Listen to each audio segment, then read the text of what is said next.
आज हम एक्सेल के अंदर अटेंडेंस शीट कंप्लीट करेंगे। बाज़ अदारों में बायोमेट्रिक अटेंडेंस होती है और बाज़ अदारों के अंदर इसी तरह अटेंडेंस शीट तैयार की जाती हैं। तो यहाँ पे भी हम लोग अटेंडेंस शीट तैयार करेंगे। तो सबसे पहले मैं फर्स्ट 2 सेल की सिलेक्शन करता हूँ। सिलेक्शन करने के बाद इन 2 सेल्स को मर्ज करता हूँ। मर्ज एंड सेंटर के ऑप्शन पर मैं क्लिक करता हूँ। तो मर्ज करने के बाद यहाँ पे हेडिंग देता हूँ सीरियल नंबर। इसी तरह नेक्स्ट 2 सेल की सिलेक्शन करके उनको भी मर्ज करता हूँ। मर्ज एंड सेंटर के ऑप्शन पर क्लिक करता हूँ और इन सेल को मर्ज करने के बाद यहाँ पे हेडिंग देता हूँ नेम। यहाँ पे हम लोगों ने सीरियल नंबर लिखने हैं क्योंकि ये डिफ़ॉल्ट तौर पर जो सीरियल नंबर होते हैं ये प्रिंटिंग में डिफ़ॉल्ट तौर पर नहीं आ रहे होते, तो मुझे यहाँ पे सीरियल नंबर खुद से लिखने हैं। तो सीरियल नंबर लिखने का तरीकाकार क्या है, सबसे पहले आप लोग 1 लिखोगे। 1 लिखने के बाद एक्टिव सेल के राइट साइड पे क्लिक करके मैं ड्रैग करता हूँ तो ये 1 को ही कॉपी पेस्ट कर रहा है। तो मुझे इसकी सीरीज़ जनरेट करनी है। तो सीरीज़ जनरेट करने का तरीकाकार क्या है, कीबोर्ड से कंट्रोल की को प्रेस करना है और इस 1 के जो 1 लिखा हुआ है जिस सेल में, इसके एक्टिव सेल के राइट साइड पे कॉर्नर पे क्लिक करके इसको ड्रैग करना है तो ऑटोमेटिकली सीरीज़ जनरेट हो जाएगी। आपको मैनुअल सीरियल नंबर लिखने की ज़रूरत नहीं है। तो ये इसी तरह सीरियल नंबर लिखने के बाद नेक्स्ट कॉलम में आप लोगों ने एम्प्लॉयज़ के नेम टाइप करने। तो मेरे पास यहाँ पे कुछ नेम टाइप हुए हैं तो मैं इन्हीं को ही कॉपी पेस्ट कर लेता हूँ। यहाँ पे नेम लिखने के बाद इसी तरह नेक्स्ट आप लोगों ने टॉप पे भी सीरीज जनरेट करनी है क्योंकि हमने मंथ को काउंट करना है। तो मंथ के लिए भी हम लोग टॉप पे यहाँ पे सीरीज जनरेट करेंगे। मैं यहाँ पे भी 1 लिखता हूँ। कंट्रोल को प्रेस करके, कीबोर्ड से कंट्रोल को प्रेस करके एक्टिव सेल के राइट साइड पे कॉर्नर पे क्लिक करके ड्रैग करता हूँ तो यहाँ पे भी सीरीज हमें जनरेट करके देगा। तो एक मंथ के अंदर मैक्सिमम 31 डेज होते हैं तो मैं इसको क्लिक करके ड्रैग करता हूँ एंड तक, जब तक 31 नहीं आ जाते। तो ये हमारे पास टॉप पे सीरियल नंबर भी आ गए। उसके बाद नेक्स्ट हम लोगों ने यहाँ पे मंथ के नाम लिखने होते हैं, जैसे मंडे, ट्यूसडे, वेडनेसडे, थर्सडे। आप लोग पूरा वर्ड यहाँ पे मंडे ट्यूसडे भी लिख सकते हो। अच्छा, यहाँ पे आपने अगर मंथ स्टार्ट हो रहा है मंडे से, ट्यूसडे से, वेडनेसडे से, थर्सडे से, जिस भी डे से स्टार्ट हो रहा है वो उसी हिसाब से आप लोगों ने यहाँ पे फर्स्ट नेम उसी हिसाब से लिखना है। तो अगर मैं पूरा मंडे लिखता हूँ तो ये शीट हमारी इतनी बड़ी हो जाएगी कि 2 पेजेस पे भी ये प्रिंट नहीं होगी। तो मुझे इसको शॉर्ट करके लिखना है।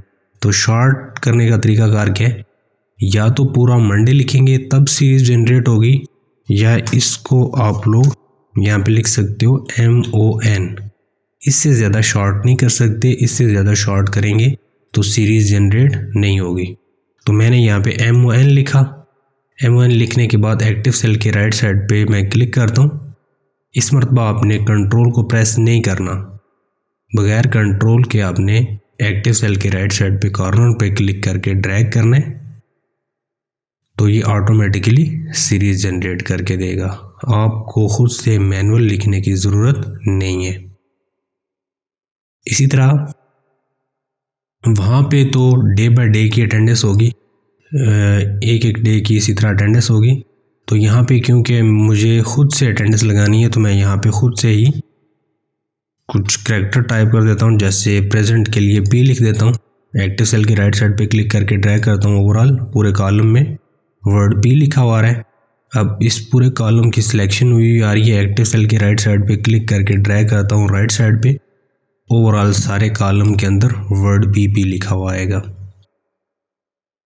तो मैं यहाँ पे कुछ सेल के अंदर खुद से मैनुअल एब्सेंट भी कर देता हूँ।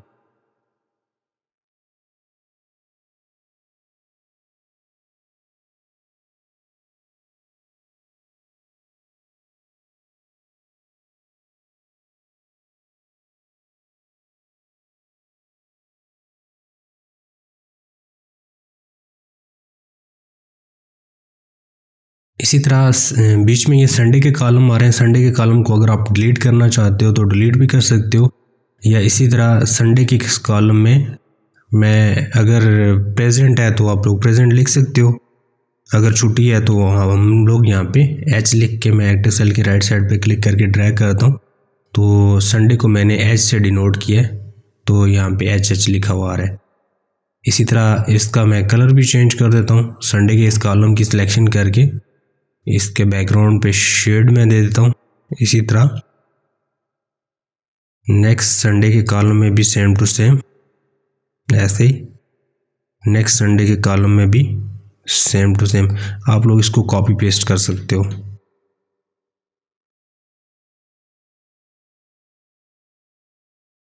नेक्स्ट इसी तरह संडे के कॉलम की सिलेक्शन करके वहाँ पे भी मैं सेम टू सेम यही डाटा कॉपी पेस्ट कर देता हूँ।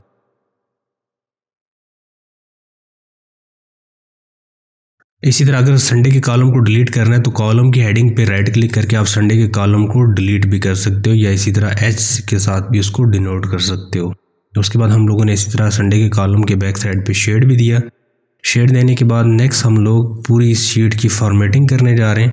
तो फॉर्मेटिंग के लिए मैं पूरी शीट की सिलेक्शन करता हूँ Ctrl+A की मदद से। अगर आपका एक्टिव सेल इस शीट के अंदर है, वर्किंग एरिया के अंदर है, Ctrl+A प्रेस करोगे तो ओवरऑल पूरी शीट सिलेक्ट हो जाएगी, वर्किंग एरिया हमारा सिलेक्ट हो जाएगा। वर्किंग एरिया की सिलेक्शन करने के बाद यहाँ पे ऑल बॉर्डर आपने अप्लाई करने। उसके बाद इसी तरह रो वाइज टेक्स्ट को सेंटर लाइन करना है और कॉलम वाइज टेक्स्ट को सेंटर लाइन करना है। ये सारी चीज़ें कंप्लीट करने के बाद नेम क्योंकि हमेशा लेफ़्ट लाइन होते हैं तो नेम के कॉलम को दोबारा से सिलेक्ट करके मैं इसको लेफ़्ट लाइन कर देता हूँ। इसी तरह लास्ट में हम लोगों ने यहाँ पे इन सेल के अंदर प्रेजेंट को काउंट करना है, तो हम लोग यहाँ पे 2 सेल की सिलेक्शन करके मैं इसको मर्ज कर देता हूँ और यहाँ पे वर्ड P लिख देता हूँ। इसी तरह नेक्स्ट कॉलम में 2 सेल की सिलेक्शन करके मर्ज एंड सेंटर करता हूँ और यहाँ पे इसको यहाँ पे एब्सेंट लिख देता हूँ, क्योंकि हम लोग यहाँ पे प्रेजेंट काउंट करेंगे, यहाँ पे एब्सेंट को काउंट करेंगे। तो ऐसे ही आप लोग खुद से ये टेक्स्ट यहाँ पे लिख सकते हो। अब यहाँ तक जब हमारी ये शीट कंप्लीट हो चुकी है तो हम लोग यहाँ पे टॉप पे, इस शीट के टॉप पे मुझे एक रो ऐड करके टाइटल देना है। तो रो ऐड करने का तरीकाकार क्या है, फर्स्ट कॉलम की है, यहाँ पे फर्स्ट रो की हेडिंग पे आप लोगों ने राइट क्लिक करना है और इंसर्ट के ऑप्शन पे मैं क्लिक करता हूँ। सिलेक्टेड रो के ऊपर इसी तरह एक और रो ऐड हो चुकी है।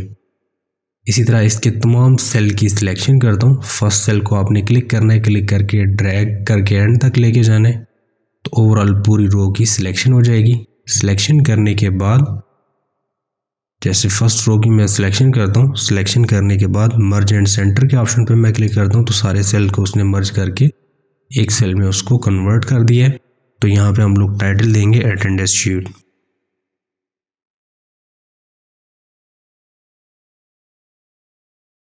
और इसी तरह इसकी सिलेक्शन करके आप लोग इसका फ़ॉन्ट कलर चेंज कर सकते हो, फ़ॉन्ट का कलर, और इसी तरह बैकग्राउंड का कलर अगर चेंज करना है तो वो भी आप लोग यहाँ पे चेंज कर सकते हो। फ़ॉन्ट साइज़ इंक्रीज़ डिक्रीज़ करना है वो आप लोग यहाँ पे फ़ॉन्ट साइज़ भी इंक्रीज़ या डिक्रीज़ कर सकते हो। इसी तरह दोबारा से टेक्स्ट की इस शीट की मैं सिलेक्शन करता हूँ, क्योंकि कुछ चीज़ें हमने बाद में कंप्लीट की हैं तो दोबारा से ऑल बॉर्डर अप्लाई करता हूँ। तो बाद में जो चीज़ें हमने कंप्लीट की हैं उन पे भी बॉर्डर अप्लाई हुआ है। इसी तरह यहाँ पे फर्स्ट रो की मैं सिलेक्शन करता हूँ, सेकंड रो की सिलेक्शन करता हूँ।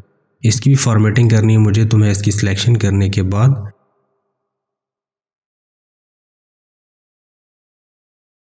यहाँ पे फिल के इस ऑप्शन से जाके यहाँ पे फिल कलर इसका चेंज करता हूँ।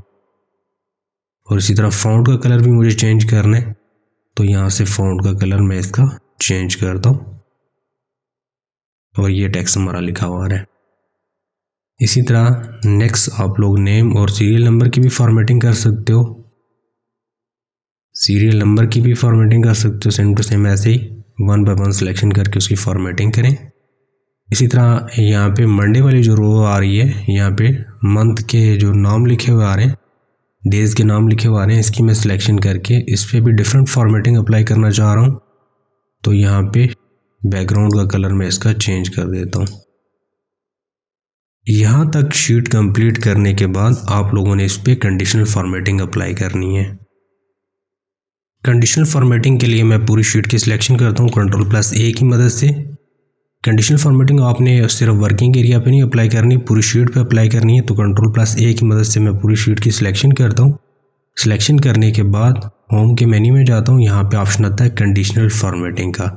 कंडीशनल फॉर्मेटिंग वो फॉर्मेटिंग होती है जिसमें हम कंडीशन लगा देते हैं, ऑटोमेटिकली जब वो कंडीशन ट्रू होती है तो वो ऑटोमेटिकली अप्लाई हो जाती है। तो हम लोग यहाँ पे कंडीशन फॉर्मेटिंग के नीचे ट्राइंगल पे मैं क्लिक करता हूँ। यहाँ पे आपने न्यू रूल्स के ऑप्शन पे क्लिक करना है। यहाँ पे सेकंड ऑप्शन आपने सेलेक्ट करना है format only cell that contain, कि उन सेल की फॉर्मेटिंग करो जो इक्वल टू हो पी के। तो यहाँ पे आपने क्राइटेरिया डिफाइन करना होता है कि format only cell that contain, उन सेल की फॉर्मेटिंग करो जो इक्वल टू हो पी के। अब उनका फॉर्मेट कैसा होना चाहिए, फॉर्मेट भी डिफाइन करना है। फॉर्मेट के इस बटन पे क्लिक करें और फॉर्मेट डिफाइन करें। सबसे पहले आपने फिल कलर डिफाइन करना है। फिल के ऑप्शन पे मैं जाता हूँ, यहाँ पे टॉप साइड से मेन्यू बार में से फिल के ऑप्शन को क्लिक करता हूँ। फिल कलर आप लोग कोई भी एक सॉलिड कलर भी रख सकते हो या इसी तरह फिल इफेक्ट की मदद से दो कलर के कम्बिनेशन से स्टाइल भी बना सकते हो। तो मैं यहाँ पे मुझे फिल कलर एक सिंपल सा एक बैकग्राउंड का कलर रखना है। तो यहाँ पे मैं जाके फिल कलर के ऑप्शन पे मैं क्लिक करता हूँ, मोर कलर के ऑप्शन पे मैं क्लिक करता हूँ और यहाँ पे जाके फिल कलर डिफाइन करता हूँ। कोई भी एक फिल कलर सेलेक्ट करता हूँ। जैसे यहाँ से फिल कलर एक सेलेक्ट करने के बाद इसी तरह आप लोग फ़ॉन्ट का कलर भी चेंज कर सकते हो। फ़ॉन्ट के इस ऑप्शन पे मैं जाता हूँ। यहाँ से एक तो फ़ॉन्ट का कलर बोल्ड होना चाहिए, फ़ॉन्ट का स्टाइल बोल्ड होना चाहिए, और इसी तरह फ़ॉन्ट का कलर कैसा होना चाहिए वो आप लोग यहाँ पे डिफ़ाइन कर सकते हो। डिफ़ाइन करने के बाद मैं ओके कर देता हूँ। तो जिन जिन सेल के अंदर वर्ड पी आ रहा होगा उस पे सेम टू सेम ऐसी फॉर्मेटिंग अप्लाई हो जाएगी। इसी तरह एब्सेंट के लिए भी आपने कंडीशन फॉर्मेटिंग अप्लाई करनी है। तो दोबारा कंडीशन फॉर्मेटिंग के ऑप्शन पे मैं जाता हूँ। यहाँ पे न्यू रूल्स के ऑप्शन पे क्लिक करना है और दोबारा से format only cell that contain, between की जगह इक्वल टू, और इस मरतबा आपने यहाँ पे पी की बजाय यहाँ पे ए लिख देना है। उसके बाद फॉर्मेट इसका डिफाइन करना है। फॉर्मेट के बटन पे क्लिक करता हूँ मैं। फिल के ऑप्शन में जाता हूँ और यहाँ से फिल कलर कोई भी सिलेक्ट करता हूँ। जैसे ये फिल कलर मैंने सिलेक्ट किया। उसके बाद फ़ॉन्ट का कलर कैसा होना चाहिए, एक तो फ़ॉन्ट को बोल्ड होना चाहिए, दूसरा फ़ॉन्ट का कलर रेड होना चाहिए। तो ये फॉर्मेटिंग डिफाइन करने के बाद ओके करता हूँ मैं। ऑटोमेटिकली जहाँ जहाँ पे वर्ड इस शीट के अंदर ए आ रहा होगा उसकी वो कंडीशनल फॉर्मेटिंग कर देगा। अब हमने काउंट करना है कि अब्दुल राफे कितने दिन प्रेजेंट रहा है, एक इस मंथ में कितने दिन प्रेजेंट रहा है। तो उसके लिए हम लोग यहाँ पे लास्ट में फार्मूला लगाएंगे। फार्मूला काउंट इफ का फार्मूला हम लोग यहाँ पे यूज़ करेंगे। इज इक्वल टू लिखने के बाद इसी तरह काउंट इफ लिखना है। उसके बाद ब्रैकेट स्टार्ट करने के बाद आपने रेंज देनी है, कहाँ से कहाँ तक काउंट करना चाह रहे हो। तो अब्दुल राफे की फर्स्ट डे की अटेंडेंस को सिलेक्ट करना है, लेफ़्ट क्लिक करना है, क्लिक को छोड़ना नहीं है, ड्रैग करके एंड तक लेके जाना है। और रेंज देने के बाद आपने क्राइटेरिया भी डिफाइन करना है। फर्स्ट सेल से लास्ट सेल तक रेंज दी, जैसे सबमिशन की रेंज देते थे ऐसे ही कॉमा डाल के आपने डबल कोटेशन में वर्ड पी लिखना है और इसी तरह डबल कोटेशन को क्लोज करना है। उसके बाद ब्रैकेट क्लोज और एंटर प्रेस करेंगे। आपके पास यहाँ पे लिखा हुआ है कि अब्दुल राफे कितने दिन प्रेजेंट रहा इस मंथ में, 26 डेज। इसी तरह एक्टिव सेल के राइट साइड पे क्लिक करके ड्रैग करता हूँ मैं, तो ओवरऑल सब की हमारे पास प्रेजेंट काउंट होके आ गई है। इसी तरह एब्सेंट काउंट करनी है तो एब्सेंट के लिए भी हम लोग फार्मूला लगाएंगे। Is equal to count if bracket start, first cell को क्लिक करें, अब्दुल राफे के फर्स्ट डे की अटेंडेंस को क्लिक करके इसी तरह ड्रैग करके इसको एंड तक लेके जाएं, रेंज दें। रेंज देने के बाद नेक्स्ट आपने क्राइटेरिया भी डिफाइन करना है। तो कॉमा डाल के डबल कोटेशन में आपने लिखना है किस वर्ड को काउंट करना चाह रहे हैं, ए को। तो वो ऑटोमेटिकली आपने इस फार्मूले में उसको बताया है कि काउंट इफ काउंट करो, अगर इस रेंज में से काउंट करो जहाँ जहाँ पे इस रेंज में वर्ड ए आ रहा है। तो ये आपने इसका क्राइटेरिया डिफाइन किया। क्राइटेरिया डिफाइन करने के बाद इसी तरह ब्रैकेट को मैं क्लोज करता हूँ और एंटर प्रेस करता हूँ। तो ओवरऑल इस अब्दुल राफे की इस मंथ में जितनी भी एब्सेंट थी वो यहाँ पे उसने काउंट करके दे दी। इसी तरह एक्टिव सेल के राइट साइड पे क्लिक करके ड्रैग करेंगे, ओवरऑल ये इसकी एब्सेंट ओवरऑल सब की एब्सेंट को काउंट करके देगा। ऐसे ही आप लोग अटेंडेंस शीट तैयार कर सकते हो। मेन जो चीज़ है वो कंडीशनल फॉर्मेटिंग है इस शीट के अंदर, और दूसरा काउंट इफ का फार्मूला है। तो ये काउंट इफ का फार्मूला आप लोग बाकी शीटों के अंदर भी यूज़ कर सकते हो, इम्पोर्टेंट फार्मूला है। और उसके बाद कंडीशनल फॉर्मेटिंग है इस शीट के अंदर, ये दो चीज़ें नहीं है, ये आप लोगों ने अच्छे से कंप्लीट करनी है। Thank you.